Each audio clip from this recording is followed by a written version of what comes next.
Hi welcome back to my channel. ఈరోజు కథ ప్రేమ ఇష్క్ కాదల్ 36 భాగాన్ని వినీద్దాం. జయంతి కూర్చోగానే కార్ స్టార్ట్ చేసి ముందుకు పోనిచ్చాడు రాజశేఖర్. వంశీ కూడా శరత్తో పాటు శరత్ ఇంటికొచ్చాడు. అందరూ హాల్లో కూర్చున్నారు. కిరణ్, రాజేష్, తాతగారు, అమ్మమ్మ కూడా అక్కడే ఉన్నారు. శరత్ డల్లుగా కూర్చునుంటే అనిత వచ్చి శరత్ పక్కన కూర్చుని, అన్నయ్య నువ్వేం బాధపడు, మాకు వదిన తొందరగానే వస్తుంది, నాకు తెలిసి 2-3 రోజుల్లో వచ్చేస్తుంది అంటుంది. అవునరా, మంజు అక్కడ ఏమీ ఉండదు, తొందరగానే నీ దగ్గరికి వచ్చేస్తుందిలే, కానీ ముందు నువ్వు వెళ్ళి ఫ్రెష్ అయ్యరా, నిన్ను నువ్వు చూసుకో, ఎలా ఉన్నావు, వెళ్ళు ముందు. అమ్మా లక్ష్మి, అందరికీ కాఫీ ఇస్తావా అన్నారు తాతగారు. అలాగే పెదనాన్న, ఇప్పుడే పెట్టుకొని వస్తాను అని లెక్సి కిచెన్లోకి వెళ్ళింది లక్ష్మి. శరత్ ఇంకా తప్పక ఫ్రెష్ అవ్వడానికి పైకెళ్ళి బెడ్ మీద కూర్చుని, ప్లీజ్ మంజు, నా దగ్గరికి వచ్చేయరువా, నువ్వు ఇంట్లో లేకపోతే ఏంటోగా ఉంది అని మంజుని తలుచుకుని బాధపడుతున్నాడు. లక్ష్మి గారు కిచెన్లో కాఫీ పెడుతున్నారు. మిగతా వాళ్ళు హాల్లో కూర్చున్నారు. ఇంతలో గేటు ముందు కారు ఆగి గేటు తీసిన సౌండ్ వచ్చింది. ఎవరా అన్నట్టు చూసిన వంశీ అలాగే ఉండిపోయాడు. మంజుని ఒక పక్క సుమతి, మరోపక్క రాజశేఖర్ గారు నడిపించుకుంటూ వస్తున్నారు. ఏంటి అలాగే చూస్తున్నారు, ఎవరొచ్చారు అని వంశీ దగ్గరకొచ్చి తను కూడా అలా చూస్తూ ఉండిపోయింది నవ్వుతూ.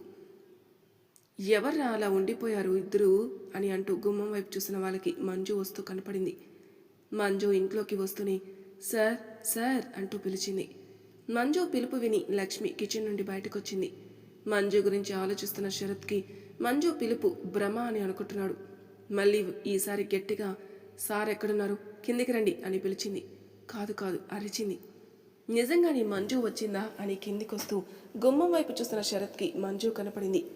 మంజుని చూసి సంతోషంతో మంజు దగ్గరకొచ్చి నవ్వుతూ మంజు అన్నాడు. అంతే, మరో నిమిషంలో శరత్ చెంప చెల్లుమని మోగింది. అది చూసి అందరూ అలా ఉండిపోయారు. శరత్ చెంప మీద చేయి పెట్టుకుని మంజు వైపే చూస్తున్నారు. శరత్ తేరుకుని మళ్ళీ మంజు అన్నాడు. అంతే, ఇంకో చెంప చెల్లుమంది. మంజు కొట్టడం చూసి అందరూ అలా ఉండిపోయారు. అది చూసిన రాజశేఖర్, చంటి ఏంటి నువ్వు చేసిన పని, అసలు నీకు మైండ్ పని చేస్తుందా? నాన్న మీరు ఊరుకోండి కొంచెంసేపు, మీరు ఆ రోజు మాట్లాడలేదు కానీ ఇప్పుడు మాట్లాడుతున్నారా అంది. ఇంకా రాజశేఖర్ గారు ఏం మాట్లాడలేకపోయారు. మంజు శరత్ వైపే చూస్తూ, ఎందుకు చేశారు మీరు ఇలా అంది. నేనేం చేస్తాను అన్నాడు. ఏం చేయలేదా? నేను అలా బెడ్ మీద ఉంటే ఒక్కసారి కూడా నా దగ్గరకు వచ్చి నన్ను చూడాలనిపించలేదా మీకు అంది. శరత్ ఏం మాట్లాడకుండా అలాగే చూస్తున్నాడు. మిమ్మల్ని అడిగేది, ఎందుకు మాట్లాడడం లేదు అంది. అది అన్నాడు. ఓహో, మీ అత్తగారు రావద్దన్నారని నన్ను చూడ్డానికి రాలేదు, రేపు మా అత్తగారు నన్ను వదిలేయమంటే వదిలేస్తారన్నమాట అంది. బాధగా మంజు అన్నాడు. నేను అడిగిన దానికి సమాధానం చెప్పండి సార్, మీ అత్తగారు వద్దు అంటే మీరు ఎవరు నా భార్య దగ్గరికి వెళ్లకుండా ఆపడానికని చెప్పలేకపోయారా మీరు అంది. ఒక రకంగా అత్తయ్య అన్నట్లు, నా వలనే కదా నువ్వు ఆ పొజిషన్లో ఉంది అందుకే అన్నాడు. అవునా, ఒకవేళ నేను కాకుండా మీరు నా పొజిషన్లో ఉంటే నేను కూడా మిమ్మల్ని మీరు నన్ను వదిలేసినట్లు వదిలేయాలా అని తల తిరిగినట్లు అయి పడిపోబోతుంటే శరత్ పట్టుకోబోతే, ఆగండి సార్, మీరు నన్ను ముట్టుకోవద్దు, అలాగే నాతో మాట్లాడద్దు, నేను మా అత్తగారింటికి వచ్చాను, మీరెవరో నాకు తెలియదు, మీకు నాకన్నా మీ అత్తగారి మాట ఎక్కువ కదా, సో మీరు అలాగే ఉండండి అని సుమతి నన్ను కొంచెం లోపలికి తీసుకుని వెళ్ళవా అంది. సుమతి అనిత సాయంతో వచ్చి హాల్లో సోఫాలో కూర్చుంది. అత్తయ్య నాకు కొంచెం కాఫీ ఇస్తారా అంది. అలాగే మంజు, ఇప్పుడే తెస్తాను అని కిచెన్లోకి వెళ్ళబోయి వెనక్కి తిరిగి, వదిన అన్నయ్య రండి వచ్చి కూర్చోండి అంది లక్ష్మి. అలాగే అమ్మ అని లోపలికొచ్చారు. శరత్ ఫ్రెండ్స్కి అయితే ఒక్క నిమిషం మైండ్ బ్లాక్ అయింది. వాళ్ళు తేరుకొని శరత్ వైపు చూస్తూ, అమ్మ మొత్తానికి మా చెల్లి పెద్ద కంచే, అందరినీ గడగడలాడించే బావకే 2 ఇచ్చిందంటే మేమేమన్నానా తోక జాడిస్తే మాకింక ఎన్ని ఇస్తుందో అని శరత్ వైపు చూసి నవ్వుతూ అంటారు. శరత్ కిరణ్ నెత్తి మీద ఒకటేసి, ఒరే నాకిప్పుడు ఇక్కడ ఏం జరిగిందో అర్థం అవ్వక నేను ఏడుస్తుంటే నీకు నవ్వులాటగా ఉందా? వచ్చింది, పిలిచింది, కొట్టింది, అంతవరకు గుర్తుంది, కానీ నాకు మిగతాది గుర్తులేదురా అని అంటాడు. ఏరా శరత్, ఏంటి అక్కడే నించున్నారు, మైండ్ ఏమన్నా బ్లాంక్ అయిందా, అలాగే ఉండిపోయావు, మొత్తానికి భలే దొరికిందిరా నీకు, నీకు తగ్గ పిల్లేరా నా మనవరాలు, నీ దగ్గర ఇలా లేకపోతే ఇంకా నువ్వు నా మనవరాలు ఒక ఆట ఆడుకుంటావుగా అంటారు తాతగారు. తాతయ్య మీరు కూడానా, అసలు ఎందుకు కొట్టిందో అర్థం అవ్వక నేనుంటే అన్నాడు. ఆ మాటకి అందరూ నవ్వుతారు. నవ్వారంటే చంపుతాన్రా అన్నాడు శరత్. నేను చూసి నవ్వక ఏం చేయాలరా, అది అన్నదానిలో కూడా తప్పులేదు కదా, రేపెవరైనా వదిలేయమంటే వదిలేస్తావా అన్నాడు వంశీ. అలా ఎందుకు చేస్తాను? మరి నువ్వు చేసింది అలాగే ఉంది. ఆంటీ వద్దు అనగాని నువ్వు ఊరుకున్నావు. అదే మంజు అన్నట్లుగా భార్య నా ఇష్టమని వెళితే ఎవరన్నా ఆపగలిగేవారా? ఏమోరా, మీరు ఎన్నైనా అనండి, కానీ నాకు ఆ టైంలో ఏం అర్థం అవ్వలేదు. కేవలం నాకు అనిపించింది మాత్రమే. అత్తయ్య అన్నట్లు నా వలని మంజు అలా చావు బ్రతుకుల మధ్య ఉంది కదా, అత్తయ్య లాగానే మంజు కూడా అంటే అమ్మో అలా అనుకుంటాం కూడా. నేను భరించలేనురా. అందుకే ఏమీ మాట్లాడలేక మంజు దగ్గరికి వెళ్ళలేక నాలో నేనే చాలా బాధపడ్డాను. కానీ ఇంత తొందరగా వస్తుందని కానీ కానీ వచ్చి ఇలా ఇస్తుందని కానీ నేను అస్సలు అనుకోలేదు అన్నాడు. మంజు అలా అనుకుంటుందని ఎలా అనుకున్నావురా? తనకి మెలకువ రాగానే ముందు నిన్నే అడిగింది. ఈవెన్ మేమందరం లోపలికి వెళ్ళినా కూడా నీ గురించి అడిగిందిరా. ఇప్పుడు దాని కోపం పోగొట్టలేకపోతే అది నిన్ను మామూలుగా ఆడుకోవచ్చుడు చెప్తున్నాను అన్నాడు వంశీ. అదే నిజమేలే, కానీ దాని కోపాన్ని ఎలా పోగొట్టాలరా? ఏమన్నా ఐడియా ఇవ్వండిరా ప్లీజ్ అన్నాడు శరత్. అబ్బో, ది గ్రేట్ శరత్ చంద్ర గారికి మేము ఐడియా ఇవ్వాలా? మాకు అంతుందా? మేమేదో అయ్యా, మీ ముందు మేమెంత అన్నాడు కిరణ్. ఏరా, టైం వచ్చిందని ఆడుకుంటున్నారు కదా నన్ను. నాకు వస్తుందిరా టైము, అప్పుడు చెప్తాను మీ సంగతి అన్నాడు శరత్. ముగ్గురు హైఫై ఇచ్చుకుని, అవును ప్రతి ఒక్కరికి ఒకరోజు వస్తుంది కదా, అది మాకిప్పుడు వచ్చింది. నువ్వు హెల్ప్ కావాలంటే మేము ఇంప్రెస్ అయ్యేలాగా అడుక్కోవాలి అన్నాడు. ఏంటి, మా అన్నయ్యని అడుక్కోమంటున్నారు? అదేదో నాకు చెప్తే బాగుంటుంది అని నలుగురికి కాఫీ ఇచ్చింది అనిత. నువ్వు ఒక్కదానివే తక్కువయ్యావలే, సరే చెప్తాం. అదేంటంటే మీ అన్నగారు మీ వదిన కోపాన్ని పోగొట్టడానికి ఐడియా ఇవ్వమంటున్నారు. మేము మీ వదిన చేతిలో బలయ్యే అంత అదృష్టం వద్దు అంటున్నాం. అది మాత్రం నిజమేలే. అమ్మో, మా అన్నయ్యతో మాట్లాడాలంటేనే భయపడతాం. అలాంటిది ఏకంగా 2 చెంపలు పగలగొట్టింది. అది తలుచుకుంటేనే వణుకొస్తుంది. సరే కానీ లోపలికి రండి, తాతగారు అడుగుతున్నారు. తాతగారు అన్నారని మీరు బయటకు వచ్చారామే అనుకుంటున్నారు. తొందరగా రండి అని లోపలికి వెళ్ళింది అనిత. సరే అని ముందుకు కదలబోతుంటే, ఒరేయ్ ఆగండ్రా, ఎక్కడికి వెళ్ళిపోతున్నారు అసలు? వంశీ, నువ్వేం చేస్తావనేది నాకు తెలీదు, కానీ మీ చెల్లి నాతో మాట్లాడాలి అని ముందుకు వెళ్ళిపోయాడు శరత్. అలా చెప్పి వెళ్ళిపోతున్న శరత్ని చూసి ముగ్గురు మొహాలు చూసుకుని, ఒరేయ్ చేసిందంతా చేసి ఇప్పుడు నేనేదో ఒకటి చేయాలంతా. అది అసలే సీల్ రాకాసి, తేడా వస్తే చీరేస్తుంది. నాకింకా పెళ్లి కూడా కాలేదురా అని బావురుమంటాడు వంశీ. అరే ఊరుకోరా, ఏం చేద్దాం? కష్టాలు మనుషులు కాకపోతే మానులకి వస్తాయా చెప్పు? ఈసారికి వాడు చెప్పింది చేసేరా, తర్వాత సంగతి తర్వాత చూద్దాం అన్నాడు రాజేష్. ఏరా, నేను ఇలా ఉండడం కూడా మీకు ఇష్టం లేదా? సరే నడవండి. నిండా మునిగిన వాడికి చలేంటి, చంటి ఏం చేస్తుందో చూద్దాం రండి. అందరూ లోపలికి వెళ్తారు. మంజు, సుమతి, అనిత అందరూ హాల్లో కూర్చునున్నారు. వీళ్ళు నలుగురు లోపలికి రాగానే, ఒరేయ్ ఎక్కడికి వెళ్ళిపోయారా? నేనన్నానని బయటికి వెళ్ళారా? కిరణ్ నవ్వు ఆపుకుంటూ, కాదు తాతగారు, ఇక్కడ ఒకరి వల్ల వరదలు వస్తాయేమో అని అలా బయటికెళ్ళి ఆనకట్టి వేసి వస్తున్నాం అంటే అంతే. కిరణ్ తల మీద తప్పీమని ఒక దెబ్బ పడింది. అమ్మా అంటూ తగిలిన చోట చెయ్యి వేసి రుద్దుకుంటున్నాడు. అందుకే అనేది కొంచెం మూసుకోమని అన్నాడు రాజేష్. కిరణ్ హిహిహి అంటాడు. శరత్ వంశీకి సైగ చేశాడు వెళ్ళి మాట్లాడమని. సరే అని తలూపి మంజు దగ్గరకు వచ్చి మంజు దగ్గర మోకాల మీద కూర్చుని, ఒరే చంటి. మంజు సైలెంట్గా ఉంది. ఒరే చంటి నిన్నేరా అన్నాడు వంశీ. ఎవరు అండి మీరు? నాతో ఏం పని అంది మంజు. అంతే, ఆ మాటకి వంశీ లెగిసి శరత్ వైపు చూసి 2 అడుగులు వేయబోయాడు. శరత్ ప్లీజ్ రా అన్నట్లు చూశాడు. వంశీకి ఇంక తప్పదు అని మళ్ళీ మంజు దగ్గర కూర్చొని, చంటి ఒకసారి నేను చెప్పేది. ఇంతాక నుండి చూస్తున్నాను, ఏంటండి ఇది? మీరు నాకు తెలియదంటే అదే పనిగా మాట్లాడుతున్నారు అసలు అంది మంజు. చంటి ఇంక చాలు, ఒకసారి నేను చెప్పేది విను అన్నాడు వంశీ. అంటే ఏంట్రా మోహన్, నువ్వు చెప్పేది నేను వినేది?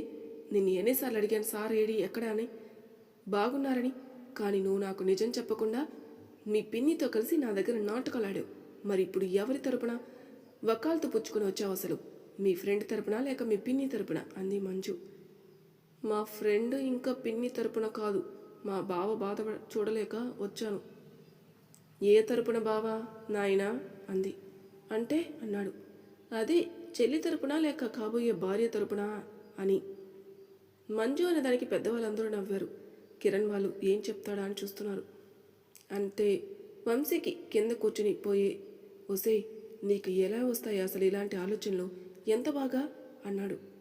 ఎలాగో అలా వస్తాయిలే కానీ ఇంతకీ ఎవరి తరపున వచ్చావు అంది. వంశీ శరత్ వైపు అనిత వైపు చూసి మంజుని చూస్తూ తల కొట్టుకుని, కరవమంటే కప్పకి కోపం, విడవమంటే పాముకి కోపం, అలా ఉందే నా పరిస్థితి అని. నేను వచ్చింది నా ఫ్రెండ్ కోసం అన్నాడు. ఓహో అవునా, ఏమిటి ఏమిటంట నీది నీ ఫ్రెండ్ది బాధ? ఒకసారి వాడితో మాట్లాడివే, వాడు చెప్పేది విను. వాడు కావాలని చేయలేదు కదా, వాడి వల్లనే నువ్వు అలా అయ్యావని పిన్ని వద్దంటే రాలేదని నీ దగ్గరికి. అయినా పిన్నిని చాలాసార్లు అడిగాడే నిన్ను చూస్తానని, కానీ పిన్ని కూడా నీ మీదున్న ప్రేమ చేత షరతు వలన నీకు జరిగిందని ఆ బాధలో ఒప్పుకోలేదు అంతే. కానీ కావాలని ఏమీ కాదు కదరా. పైగా నేను డాక్టర్ని డిశ్చార్జ్ చేసినప్పుడు కూడా పిన్నిని ఇక్కడికి తీసుకుని వస్తానని అడిగాడురా. అయినా పిన్ని ఒప్పుకోలేదు, అందుకే ఇంకా ఏమీ మాట్లాడలేకపోయాడు అన్నాడు. నేను అదే అడుగుతున్నాను, ఎందుకు మాట్లాడలేదని. నేను తనకి ఏమీ కానా? ఇవాళ అమ్మ వద్దన్నది, తన గురించే నేను అలా అన్నానని నన్ను పట్టించుకోలేదు. ఏ తను ఒక్క మాట అనలేకపోయాడా? మంజు నా భార్య, తనని చూడ్డానికి ఎవరి అనుమతి అవసరం లేదని. కానీ నేను తన భార్యనేని నీ ఫ్రెండ్కి గుర్తులేదు. రాజశేఖర్ జయంతి కూతురని మాత్రమే గుర్తుంది. అందుకే వాళ్ళ అత్తగారికి అనుగుణంగా ప్రవర్తించాడు. కాబట్టి నేను కూడా అంతే. నా అత్తగారు, ఆడపడుచు, తోడుకోడలు ఉన్నారు, వాళ్ళ కోసమే నేను ఇంటికి వచ్చాను. అది కాదురా ఒక్కసారి అన్నాడు వంశీ. మోహన్, నువ్వు నీ ఫ్రెండ్ తరపున నాతో ఇంకా మాట్లాడాలని అనుకుంటే రేపెప్పుడైనా నీ కాబోయే భార్యతో బయటికి వెళ్ళాలని నా దగ్గర ఏదైనా ఐడియా కోసం ఇంకా హెల్ప్ కోసం వచ్చావు, నేనైతే నీకు ఎటువంటి హెల్ప్ చేయను. కాబట్టి అది దృష్టిలో పెట్టుకుని ఇప్పుడు నీ ఫ్రెండ్ కోసం నాతో మాట్లాడొద్దు అంది మంజు. అమ్మ రాక్షసి, నీకో దండమే. నువ్వు ఎప్పుడు నీ మొగుడితో మాట్లాడాలనుకుంటే అప్పుడే మాట్లాడుకో అని లెగిసి కిరణ్ వాళ్ళ దగ్గరికి వెళ్ళిపోయాడు. అరే నేను ముందే చెప్పాను కదరా నా వల్ల కాదని.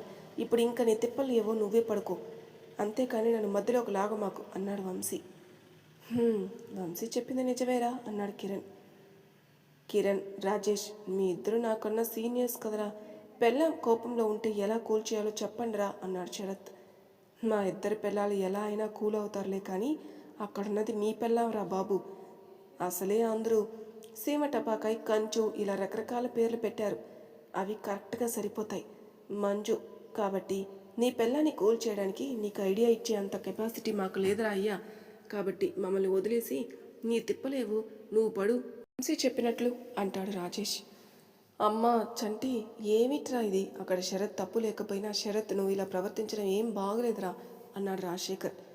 చూడండి నాన్న, మీరు ఇప్పుడు మాట్లాడుతున్నారు. నేను ఒకటి అడుగుతాను, నాకు సమాధానం చెప్తారా? మీరు ఎక్కడికో ఊరెళ్ళి కొన్ని సంవత్సరాలకు వచ్చారు. ముందు మీరు అమ్మని చూడాలని అనుకున్నారు, కానీ మీరు ఇంటికి వచ్చిన తర్వాత అమ్మని చూడడానికి వీల్లేదు అన్నారు. మీకు ఎన్ని రోజులు ఉన్నా చూడనివ్వలేదు. అప్పుడు మీకు ఎలా అనిపిస్తుంది? అమ్మా నువ్వు కూడా చెప్పు, నీకు ఎలా అనిపిస్తుంది నీ భర్తని కలవకూడదంటే అంది మంజు. రాజశేఖర్ జయంతికే కాదు, ఎవరికి ఏం చెప్పాలో కూడా అర్థం కాలేదు. ఆ రోజు నన్ను ఎవరో పిలుస్తున్నారంటే బయటకు వచ్చిన నన్ను బలవంతంగా పట్టుకొని మత్తు మందిచ్చి తీసుకెళ్లారు. వాళ్ళెవరో ఎందుకు తీసుకెళ్తున్నారనేది కూడా నాకు తెలియదు. అక్కడికి వెళ్ళిన తర్వాత మెలకు వచ్చేసరికి సార్ పేరు వినిపించింది. నన్ను అడ్డం పెట్టుకుని సార్ని ఏదో చేయాలనుకుంటున్నారు. సార్కి ఏమన్నా అవుతుందేమో అని కంగారు. అసలు వీళ్ళు ఎవరు అనే ఆలోచన అక్కడి నుండి తప్పించుకోవాలని నేను తప్పించుకోబోతుంటే వాళ్ళ మనుషులు పట్టుకున్నారు. నేను వాళ్ళని నా వచ్చిన విద్యతో చాలా వరకు అడ్డుకున్నాను. వాళ్ళ లీడర్ ఎవరో వాణ్ణి కూడా కొట్టాను. ఈలోపు వెనక నుండి వచ్చి నా తల మీద కొట్టారు. అప్పుడు అనిపించింది పారిపోకుండా అక్కడ జరిగేది తెలుసుకొని ఉంటే బాగుండేదేమో అనుకుని. కానీ ఏం చేయను, నా చేయి దాటిపోయింది. నాకు మెలకు వచ్చేసరికి బెడ్ మీద ఉన్నాను. వాళ్ళు సార్ని ఏమన్నా చేశారేమో, సార్కి ఏమన్నా అయ్యిందేమో అని చాలా భయం వేసింది. నర్స్ రూమ్కి షిఫ్ట్ చేసి మీ వాళ్ళు వస్తున్నారు నేను చెప్తానని బయటికి వెళ్ళింది. సార్ వస్తారేమో అనుకున్నాను.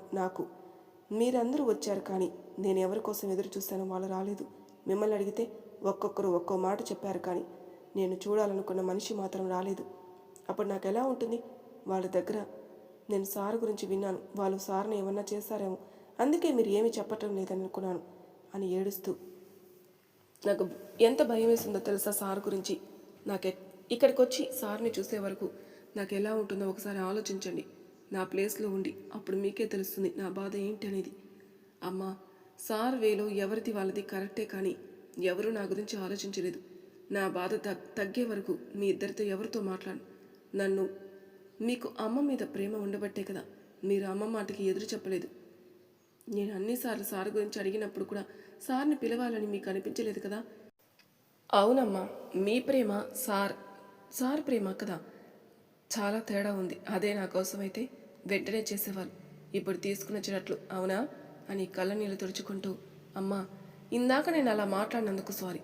నేను పూర్తిగా కోలుకున్న తర్వాత ఇంటికి వస్తాను అని అనిత నన్ను కొంచెం నీ రూమ్లోకి తీసుకుని వెళ్ళు ప్లీజ్. అయ్యో వదిన రా తీసుకెళ్తాను అని రూమ్లోకి తీసుకెళ్ళింది. వెంట సుమతి కూడా వచ్చింది. మంజు బెడ్ మీద కూర్చున్న తర్వాత, వదిన సారీ, అత్తయ్య అన్నయ్య గురించి నీతో చెప్పొద్దన్నారు, అందుకే నేనేమీ చెప్పలేకపోయాను అంది. అయ్యో అనిత, నువ్వెందుకు సారీ చెప్పడం? అక్కడ అలా జరిగితే నువ్వు మాత్రం ఏం చేస్తావు? సరే కానీ నేను కొంచెంసేపు పడుకుంటాను, కింద అత్తయ్యకి హెల్ప్ చేయండి, ఇద్దరు వెళ్ళి డిన్నర్కి టైం అవుతుంది కదా అంది మంజు. సరే అక్కగారు, అలాగే మీరు చెప్పినట్లే చేస్తాం, రండి ఆడపడుచు గారు, ఇది ఓకేనా మంజు అంది. మంజు నవ్వుకుంటుంది. అమ్మయ్య, నీ నవ్వును చూసి చాలా రోజులైనట్లే ఉంది. ఈ 4 రోజులు నవ్వకపోతే సో ఎప్పుడు ఇలానే నవ్వుతూ ఉండు. మంజు సరే అని తలూపుతుంది. ఇద్దరు కిందికి వెళ్ళిపోతారు. మంజు అనితని పిలిచి, ఇదిగో మా అన్నగారికి ఏమన్నా కావాలేమో దగ్గరుండి చూసుకో అని కన్ను కొట్టి నవ్వుతుంది. వదినా నిన్ను అంది అనిత.